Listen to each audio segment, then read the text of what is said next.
میرے عزیز بہنوں اور بھائیوں، خدائے رب ذوالجلال کے پاک اور قدوس نام میں آپ کو سلام پیش کرتا ہوں۔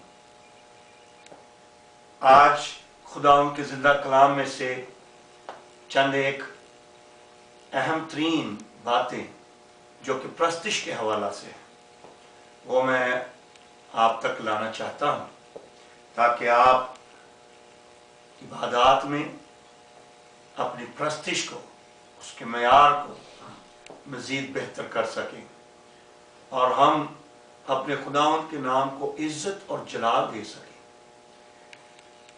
اگر ہم خروج کی کتاب اس کے 15ویں باب کی پہلی 2 آیات کا مطالعہ کریں تو خداوند کے پاک کلام میں لکھا ہے، تب موسیٰ اور بنی اسرائیل نے خداوند کے لیے یہ گیت گایا اور یوں کہنے لگے، میں خداوند کی ثنا گاؤں گا کیونکہ وہ جلال کے ساتھ فتح مند ہوا۔ اس نے گھوڑے کو سوار سمیت سمندر میں ڈال دیا۔ خداوند میرا زور اور راگ ہے، وہی میری نجات بھی ٹھہرا۔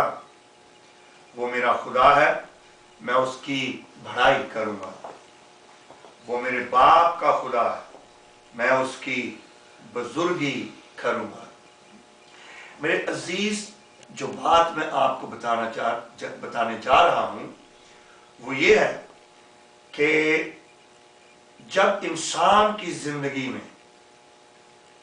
بہترین قسم کے معجزات وقوع میں آتے ہیں تو اس کی زندگی میں گواہی پیدا ہوتی ہے، اور اس گواہی کو وہ بعض اوقات بول کر اور بعض اوقات گا کر مدح کی صورت، ثنا کی صورت، پرستش کے وسیلہ سے دنیا تک پہنچاتا ہے، تاکہ خداوند کے نام کو اور بھی جلال ملے اور بھی خداوند کے نام کو عزت دی جائے۔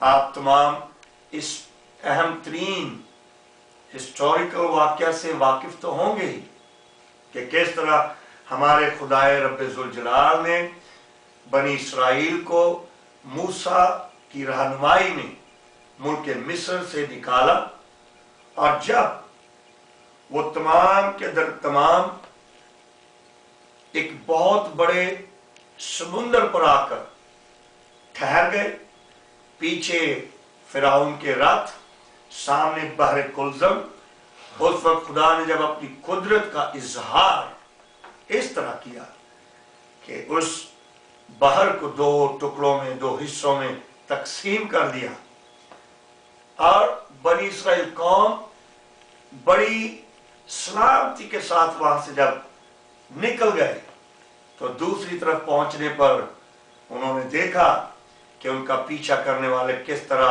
غرقاب ہوئے، کس طرح سمندر میں نیست و نابود ہوئے۔ اس وقت انہوں نے یہ گیت گایا اور کہا، میں خداوند کی ثنا گاؤں گا کیونکہ وہ جلال کے ساتھ فتح مند ہوا۔ اس نے گھوڑے کو سوار سمیت سمندر میں ڈال دیا۔ خداوند میرا زور اور راگ ہے، وہی میری نجات بھی ٹھہرا۔ میرے عزیز بہنوں بھائیوں، اس بات کو ہمیشہ ذہن میں رکھیے، ہمارا خدا جو قدوس خدا ہے، اس کی ثنا گانا ہمارے لیے واجب ہے۔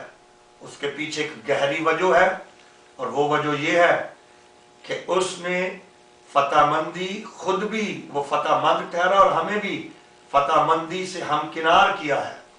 اور جب کوئی فتح مند ہوتا ہے، جب کوئی جیت چکا ہوتا ہے، جب کوئی آزاد کیا گیا ہوتا ہے، جب کسی کا غلامی سے چھٹکارا ہو چکا ہوتا ہے، تو وہ پھر گاتا ہے، پرستش کرتا ہے، ثنا گاتا ہے۔ اور ہم اوروں کی طرح نہیں ہیں کہ آج تک غلام ہوں، ہم آزاد کیے گئے لوگ ہیں۔ ہمیں خدا نے اپنے خون سے مول لے لیا، چھٹکارا دیا اور آزاد کیا۔ ایک ریفرنس میں آپ کے ساتھ شیئر کرنا چاہوں گا۔ اگر ہم زبور کی کتاب مقدسہ اس کا 148واں چیپٹر دیکھیں، اور اگر ہم اس उसकी 12वीं आयत से पढ़ना शुरू करें, बल्कि 11वीं आयत से मैं आपको पढ़ के सुनाता हूं। कलाम अक़दस में लिखा है, ऐ जमीन के बादशाह और सब उम्मतों, ऐ उमरा और जमीन के सब हाकिमों, ऐ नौजवानों और कमवारियों, ऐ बुढ़ों और बच्चों, ये सब खुदावंद के नाम की हम्द करें। सब, आप सोचिए, किसी को भी यहां पर पसे पुष्ट नहीं डाला गया। हर उम्र, हर दर्जे के लोग खुदावंद की हम्द के लिए बुलाए गए।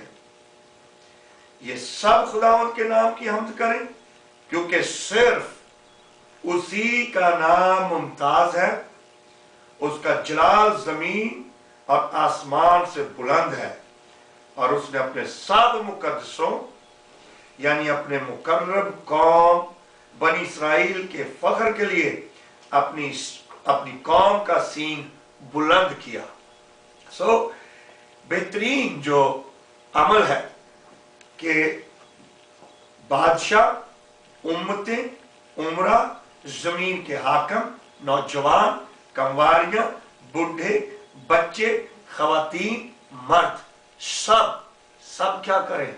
सब खुदावंद की हम्द करें, प्रस्तिश करें। और कलाम मुकद्दस में फरमाया गया है, नाचते हुए, गाते हुए, दफ बजाते हुए अपने खुदा की हम्द करो, अपने खुदा की मदद करो।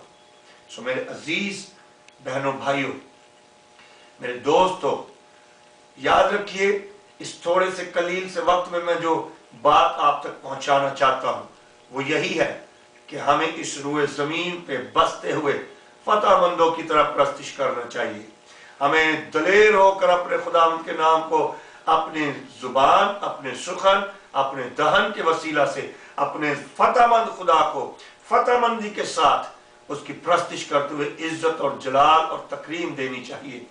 मैं आपको ये बताता चला जाऊं, ये महज जमीन पर ही नहीं, ये इस रुए जमीन पर ही नहीं, बल्कि ये तो आसमान पे भी जारी और सारी रहेगा। अगर हम एक रेफरेंस देखें तो मुकाशफा की किताब मुकद्दस में, बाइबल मुकद्दस में लिखा गया है बड़े बाशगाफ हरूफ में।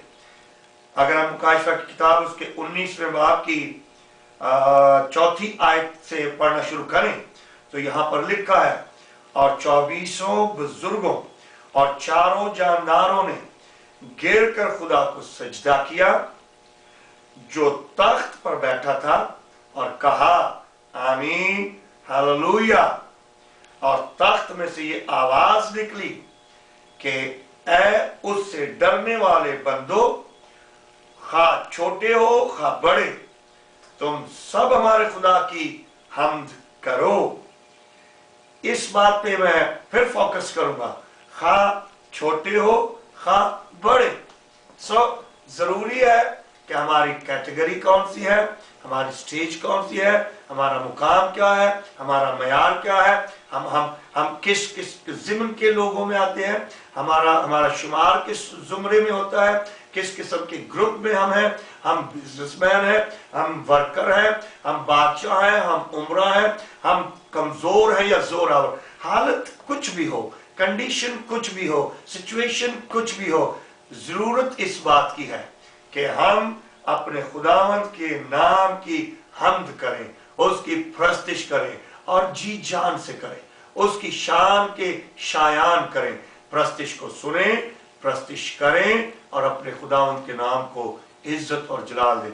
और याद रखिए, मुकद्दसों की हम्द पर खुदावंद तख्त नशीन होते हैं, उतर आता है हमारा खुदा और हमें बरकत देता है।